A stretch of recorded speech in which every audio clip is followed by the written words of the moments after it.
Okay folks, today I want to try something a little bit different. I'm going to start doing reviews and unboxing. Basically, I have all of this, all these weird things that I collect. I love them all, but I'm kind of a fiend for just buying some wellness thing or whatever thing that will help me with back pain or muscle soreness. If anybody who's been following me has been seeing me constantly talk about So Right, that type of thing, I'm a big believer in tools that change, your movement patterns and whatnot to increase wellness.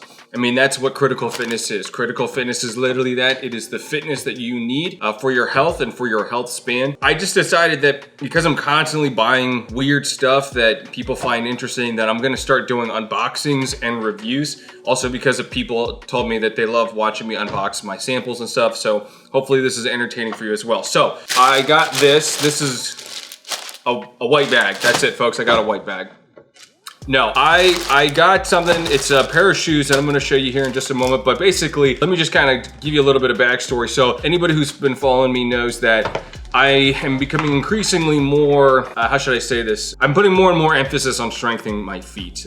For a long time, I've had shoes like this that are like the finger toe shoes, because the idea being that, you work out in them, you run around with them. I mean, I've gone trail running in these, running up through hills. People think like, oh my God, your feet must hurt so much. It's actually the exact opposite. When you go running in these barefoot shoes on a bunch of rocks, one thing that's very strange is you would be shocked at how little it actually hurts. Now, a big part of it is because of this rubber protection that is on top of the shoes. But the other thing is, just go figure, I mean, our ancestors had to run around and every now and then they would step on a rock. Unless it's a Lego or something like that, it can't really just completely cripple you. It wouldn't make sense. There would be no way that we could be here. Imagine we were running from predators like, a bear or something like that, and then we stubbed our toe. Well, we couldn't just fall over and cry like we do in our houses all the time, like I do, in my house all the time.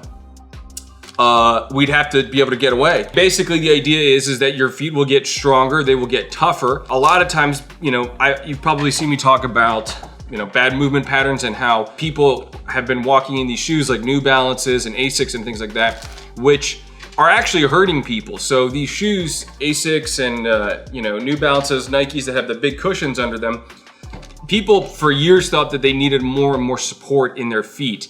And in reality, here's what actually happens. The more support you give your foot, the weaker your foot gets. And the weaker your foot gets, the more support you need for your feet. So the long-term solution is really to just get as close to barefoot as possible. So that's kind of why I've been, I bought shoes like these. I've had these for a while. These are the Vibram 5-finger shoes, and they're great. I don't really wear them a whole lot though, because of the biggest problem being that they just kind of make you look unfuckable, basically. They just kind of make you, if you were wearing finger toe shoes and you wear cargo shorts, like no one of the opposite sex is going to be anywhere close to you, which I am at least a little bit concerned about. They are kind of comfortable. Not kind of comfortable. They're very comfortable for wearing around the house. The problem is that once you kind of wear them for too long, these little toe notches here, they start to press into your foot, almost like the thong part of a thong sandal or whatever you're supposed to actually call them. It doesn't hurt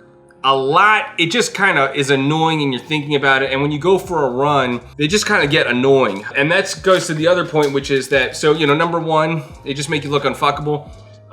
Number two, for me, is they are just way overpriced. I don't get it. These shoes, I think when I got them were like $100, and I have a rule that I do not spend more than $50 on a pair of shoes, because as far as I am concerned, that is the point of diminishing return. No one should have to spend more than $50 on a pair of shoes. Virtually none of the shoes that I have, and I have a lot of shoes, do I ever spend more than $50. And as far as I'm concerned, do not look better if you spend more than $50 on shoes. And I get a lot of compliments on the shoes that I buy, so I'm pretty confident that I'm right about that. There's no utilitarian value for spending beyond $50, especially if you're getting all these cushy shoes that are ultimately just making your feet weak and developing bad movement patterns. And yeah, shoes are a commodity. We've been doing this for a long time. They should be, unless you're getting designer or something for, if you're gonna go to a black tie event, that's one thing. Beyond that, I don't see much reason in spending more than $50 on a pair of shoes. And these Vibram shoes are usually like $80, $100, and it gets a lot worse than that. There's these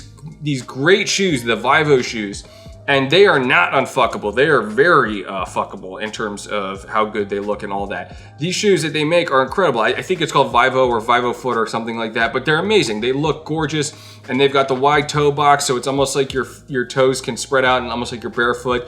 They have them for working out. They have them for hiking. They have them for going to black tie events or something like that. They've got these shoes that are like leather. They're called the Raw.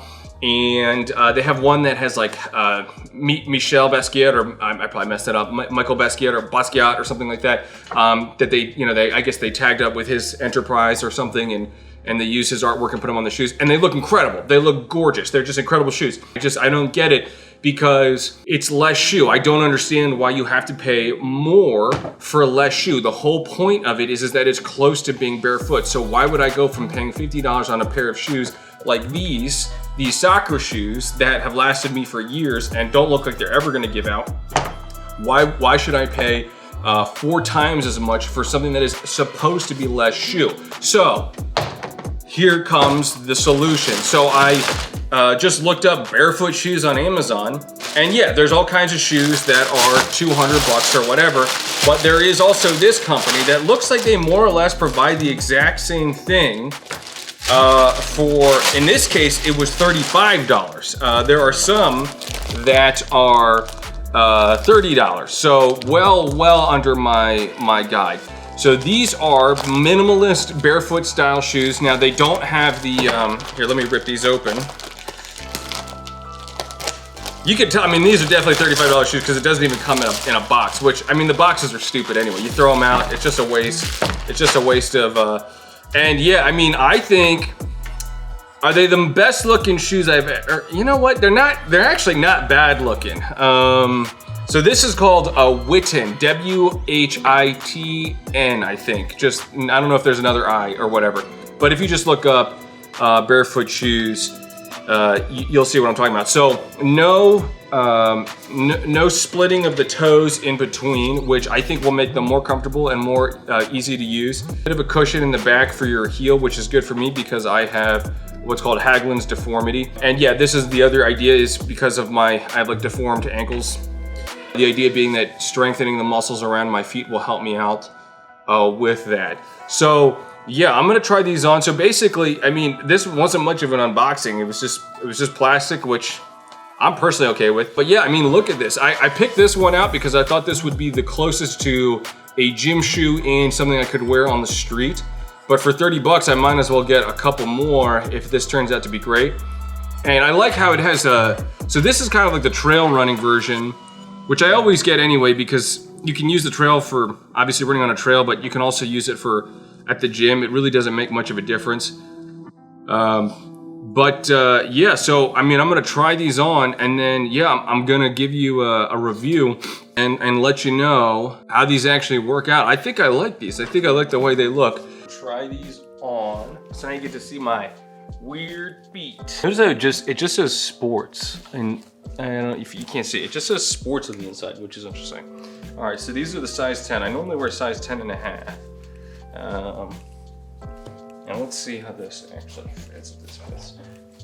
Oh, that fits perfect. Oh my Lord, that is comfy. Oh my God, that is really comfortable. It's honest, wow. I am shocked at, that is crazy.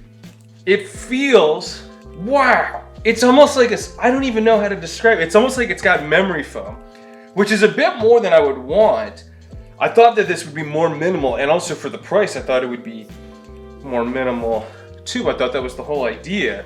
But this has got quite a bit of cushion. I mean, this is the kind of shoe you could very easily go for a run on gravel or anything. No problem. I am shocked at how that is so soft and comfy. Wow, okay. Yeah, not at all what I expected. They look interesting. They almost look like the latest thing out of Japan or something. I don't know how to describe it, but definitely look different on my feet than I thought they would. They look more like a real shoe. Wide toe box, very wide toe box. I can spread my toes out wide. It feels like I'm walking on clouds. It is so cushiony. I am shocked by how much cushion this has. I mean, like when you look at this, it doesn't look like it would have anything. It looks like it would just be rubber. But when you put it on, it feels like you're wearing Dr. Scholl's. I am very surprised. So for 30 bucks, I mean, we're gonna see how these hold up. But for 30 bucks, 35 bucks I should say, this is a lot of shoe. This is a lot of shoe for 35 bucks. I wasn't sure if I work in retail and I stand all day. I wasn't sure if I'd be able to wear a shoe like this on my first day. I will test this out on my first day because I did not anticipate it to have this much cushion on it. Very interesting. Very, very interesting. Wow. Okay, cool. So, what is my verdict about Whitin Barefoot shoes that I got for $35? Do I recommend Barefoot shoes for $35? Boy, do I. Yeah, I mean, my reaction when I first tried these on pretty much stays with me the entire time. They are shockingly comfortable in the sense of the amount of cushion they have. I love these. I love them so much. So basically, I'm just gonna go out and explain. I loved these so much. Not only did I almost immediately get another pair of shoes, I actually went and bought my whole family a pair of these shoes for Christmas, actually. Yeah, I'm honestly probably going to get another pair in the not so distant future, because again, for 40 bucks, it's kind of a no-brainer. I don't know which of these I like more. These ones have more cushion. They let your toes spread out a little bit further. I'm not too crazy about the clip thing though, just because it's kind of long. I wear both all the time. I think these are more presentable in a public setting than these, but honestly, even these work. You do kind of get people looking at you, but they still look pretty cool, I think, at least. Yeah, and I mean, again, it's hard to go wrong for $40. So when I recommend a product, I'm giving it what I call the critical fitness seal of approval. Obviously, right now, it kind of doesn't mean a whole lot.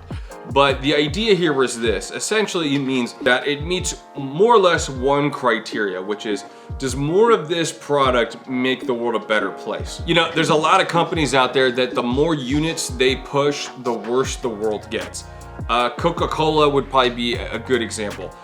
The more Coca-Colas are made, the worse the planet gets. And from a most basic level, because they're just pumping out more and more plastic that is going into landfills or going into the ocean and killing animals or disintegrating and then going into fish, and then we eat the plastic from the fish. Yeah, I mean, basically there's lots and lots of companies that just make things that the more successful they are, the worse the planet is. And then there's a handful of companies that do the opposite. The more successful they are, the better the planet is. And so that would basically be my standard for when I recommend it, is does more units of this make the world a better place?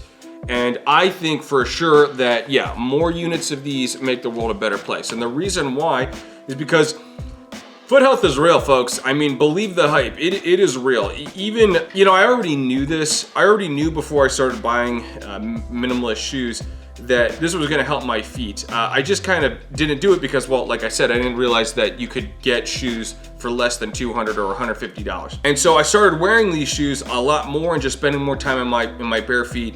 And like I said, the hype is real. You know, I had turf toe in my right foot from soccer that just wouldn't go away. That went away very quickly when I started spending a lot more time in my barefoot. I've talked about how I have a deformity called Hagelin's deformity that is very common. That is actually diminishing, which is kind of interesting because it's a deformity. But yeah, spending more time, and that has made my feet stronger, and I guess is making those deformities kind of shrink. They're definitely less red and less swollen. My pinky toes and my toes are spreading out. Pretty much the cut and paste standard that you hear barefoot minimalists and, like, you know, people who constantly talk about, you know, going barefoot, all of the stuff that they say is true. That's why I'm saying the hype is real. It is, you know, you definitely, I know that, you know, sneaker world or sneakerheads is so huge and people want to buy, you know, more Yeezys or what have you, but you're just adding to the problem. You're just making your feet weaker. You're just making your knees, you know, basically your entire system weaker, because you're gonna have bad posture, you're gonna have bad ankle posture, you're gonna have bad walking technique. And so yeah, these, you know, if more people spend more time in their bare feet or close to bare feet, then the world will be a better place, because there will be less pain, there will be less orthopedic surgeries over time. And one of the things I think is interesting about shoes like this is that not only do I think it's just common sense that, yeah, less shoe should cost less, but I really think that a company like this is actually going to do more benefit for the world than a company like Barefoot. Because when you make the threshold of purchasing barefoot shoes $150, you're gonna get a lot less people to try barefoot shoes. They're gonna try barefoot running less. They're going to try walking around barefoot less. Even if they like the way the shoe looks, a lot less people are going to take the plunge when the threshold starts at $120, $150, or $200. Versus a pair of shoes like these that are $35, $40, a lot more people are going to try it. A lot more people are going to take the plunge. Again, like I said, I just don't understand what could be so magical about a pair of $200 barefoot shoes. But also, it's just something that you can just try. I mean, for 40 bucks, why not just try it? Just test it out, see if the hype works. Wear it around your house. Wear it around at the gym, right? You don't have to necessarily start off wearing it all the time. In fact, I don't recommend it. I don't recommend that you buy a pair of Barefoot Minimalist shoes and immediately go for a run, because the muscles in your feet and the muscles in your ankles are going to be weak. So start off small, start off walking, start off just standing around, and see how you feel, see how you progress over, the course of weeks and months, and then go for a barefoot run. Like I said, barefoot running is incredible. I really, really suggest giving it a shot at some point in time in your life. If you're up for it, if you've been walking around barefoot a lot, if you've been spending a lot of time barefoot, do it. Go for a jog in your barefoot, go trail running bare feet, or, like I said, in barefoot shoes like these. You will be amazed at how you feel. It also really, really helps with your foot coordination, your balance, a lot of different stuff that has essentially been atrophying over the course of your life from, modern day living. But yeah, guys, the hype is real. I cannot emphasize this enough. For 35 bucks, I mean, think of all the stupid stuff you buy for 35 bucks. Think about all the money that you waste for 35 bucks. Just get a pair of some kind of minimalist shoe and just try it. Spend some time in your house, spend some time at work, spend some time at the gym in your bare feet. I'm telling you, you will feel better. Your ankles will feel better. Your knees will feel better. Your feet will feel better. And it's just a more sustainable way of living over the course of your life. So do these get the seal of approval? I think by now, obviously, yes. This gets the critical fitness seal of approval. I strongly, strongly, strongly advise getting Whitin or whatever. Whitin pair of barefoot shoes. If not these, go for something around the same price. I can't recommend anything else, obviously, because I haven't tried them, but just give it a shot. So folks, I'm doing this as a way to kind of give out quick, easy content that hopefully will be useful for you. I'm just looking for easier things that I can do that don't demand like the production value that I typically put into the demos or anything like that. Just something that I can quickly shoot, fire off, and send to you guys, and hopefully gives you some kind of value. Yeah, I'm gonna be doing reviews on like these. I've got other stuff coming in, other tools, because I'm constantly buying something that I perceive to be wellness related in some way, shape, or form. And yeah, I'm gonna unbox them, give them a review, and let you know what I think of them. So if you found this valuable, please, if you like my stuff, if you like the stuff that I'm posting on here, and if you like my gear, if you like my clothing, if you like these designs, please go to my website, projectcriticalfitness.com, or go to the shop link on my Instagram and grab some gear. I've got, I think, more than 150 products right now, so there is definitely something for you. And the quality of some of this stuff is really fantastic. The shorts that I have are basically the best shorts that I own. A lot of the guys that have them now say that they're their favorite shorts. Sports bras, I don't know so much about sports bras myself, but by happen chance, apparently these sports bras are like the greatest sports bras ever. Almost every single woman that I've given a sports bra to says it's the best one that they own. So check it out, check out my website, Project Critical Fitness. If you cannot do that, please like this video and maybe share it with somebody to get some value from it. So I don't know if it's tagging them on Instagram or sending this link to somebody, but please, if there's somebody that would get value from this content, send it to them. Thank you.